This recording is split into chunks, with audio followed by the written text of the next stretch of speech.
Welcome back to the channel. My name is Ryan, and there's some investigations going on with the Tennessee Volunteers football program, specifically talking about some NIL stuff that's happening, and that they might have tampered, they might have they might have done some illegal stuff with it, but all things right now are just accusations. None of them have been proven true yet.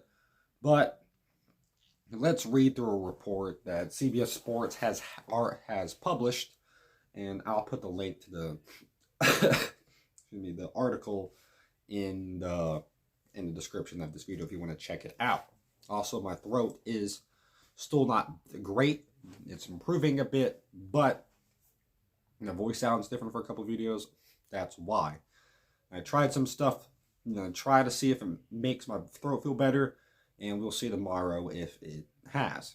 But yeah, let's read the CBS Sports article talking about the situation. This is written by David Cobb. The NCAA is investigating Tennessee for what are believed to be alleged major violations related to NIL deal crossings across multiple sports. Sources confirm the CBS Sports' Dennis Todd. The case in football centers around quarterback Nico Imalavala. I'm not the best at saying names, probably never will be. Who signed a record contract with Spira Sports Group, Tennessee's primary collective and member of the Collective Association, a trade association of 30 plus collectives across the country. TCA has advocated for a revenue sharing model for athletes that would not require them to become employees. Tennessee has not received a formal notice of allegations from the NCAA, but it is common in some cases for the governing body to send a draft notice of preliminary violations being investigated. The NCAA enforced staff could charge Tennessee with multiple Level 1 and Level 2 violations, according to ESPN. This less than a year after the program was hit with 18 high-level violations due to impersonable recruiting practices which occurred under former coach Jeremy Pruitt. I bet a lot of people are going to be on the lookout for Tennessee when it comes to the recruiting and any violations or anything like that ever since the whole Jeremy Pruitt thing came to become true. Like, I bet a lot of people, especially around the NCAA, are going to be looking at Michigan for any little part that they have. It's like, okay, what's happening here type of thing, which is fair. It's only fair, but sometimes you look at something and you make a false accusation because you think it's something, but it's actually not. Let's continue reading about it. Already having been placed in probation as a result of these findings from the case, Tennessee could be labeled a repeat violator in the NCAA's eyes, which would mean enhanced penalties. However, the NCAA only applies the repeat violator label if a school lacks implementary cooperation. The NCAA has also gotten in the way from handing out postseason bans if they impact current athletes and coaches who have nothing to do with the previous cases. The NCAA's allegations are factually untrue and procedurally flawed. That was by the University of Tennessee Chancellor Donda Plowman. And I'm not the best with saying some words. Procedurally flawed. My bad. I said that completely wrong. Donda Plowman wrote in a letter to the NCAA obtained by ESPN. Moreover, it is intellectually dishonest for the NCAA enforcement staff to pursue infractions cases as if student athletes have no NIL rights, and as if institutions all have functioning post-Alston with a clear and unchanging set of rules and willfully violating them. Tennessee has taken a clear stance that it did not violate any NIL policies as they were. That's kind of interesting seeing. That means the Pruitt thing, he kind of just accepted it, I felt like, and which is the right thing to do. But if you really don't believe it's true, you might as well push back on it. My nose might be a little bit stuffy, by the way. Sorry about that. We feel supremely confident and strongly that we have followed all NCAA guidance related to NIL. A person familiar with the Tennessee processes told Dodd. The Volunteers aren't the only prominent program under scrutiny for their NIL practices. The NCAA is investigating Florida's recruitment of former quarterback signee Jaden Rashada.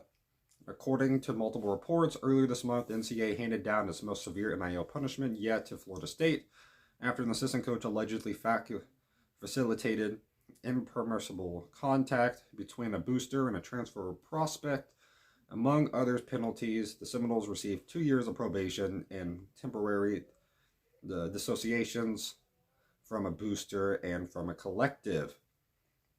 And so that is, and the rest of the stuff kind of just talks about the states that allowed NIL and which states did not. I mean, how long it take and the dates of when that happened and that nature. So, again, I'll put the full article in the description if you want to check it out. It's about a 5-minute read fully. So, yeah, it's not long if you actually want to learn the entire thing. Check out other sources. I've checked the Talking Vols YouTube channel.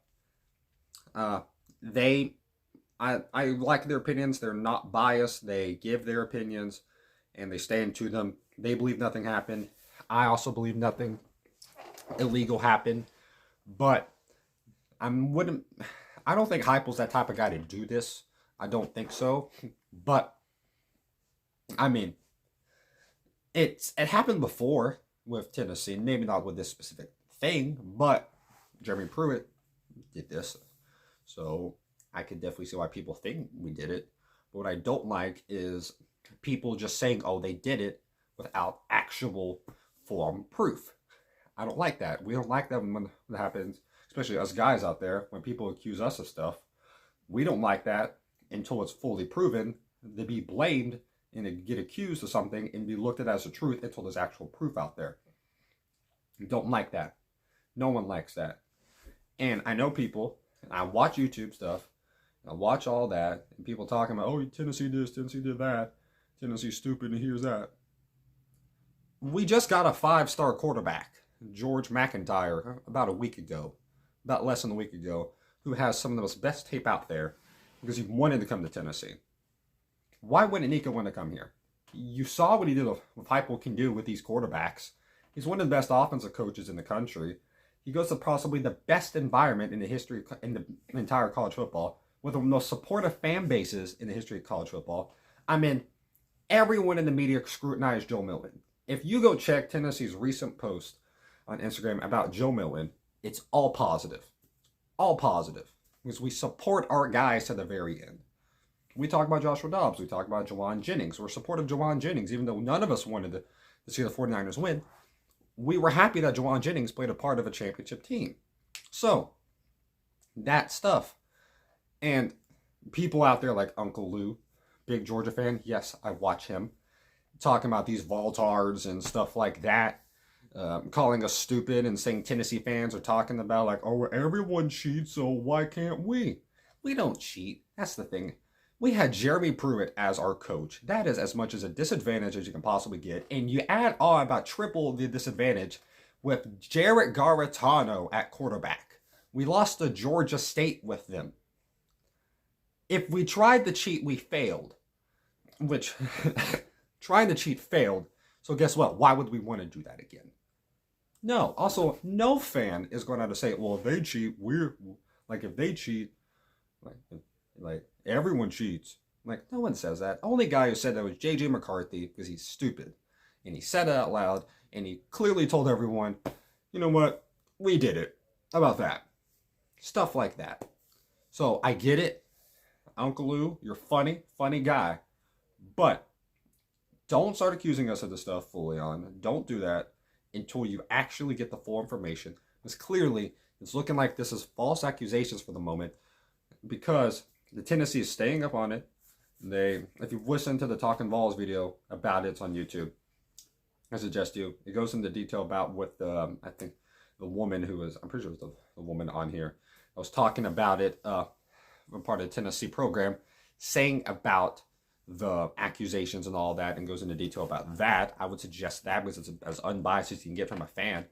So, yeah, that's what I see. That's what I believe. And yeah, that's the facts that's been given so far. But don't start accusing people. Don't start saying stuff as facts without the full proof. No, that you don't want that to happen. I don't want that to happen. No one wants that to happen. So don't do it about a fan base, about a team, about a person, or whatever. It's not cool. It's nothing like that. If it comes out to be true, then we gotta take her L and start questioning this whole program. But you gotta see what happens. And yeah, that is the report so far. Probably more things will come out later on, and we'll see. And also, this Florida thing will be interesting too, to see how that plays out. Florida's already in so much of a disadvantage right now. They have a decent recruiting. They have a pretty good recruiting class, but they are in a bad area right now. Ever since Markel Wilson threw the shoe, they have had what was the record? 16-22 since Markel Wilson threw the shoe. That's incredible. So, yeah. But that's the stuff so far. That's my opinions about it, and that's what I have to say about everything in general. So, yeah. Hope you have a great day. Stay safe, y'all, and God bless y'all.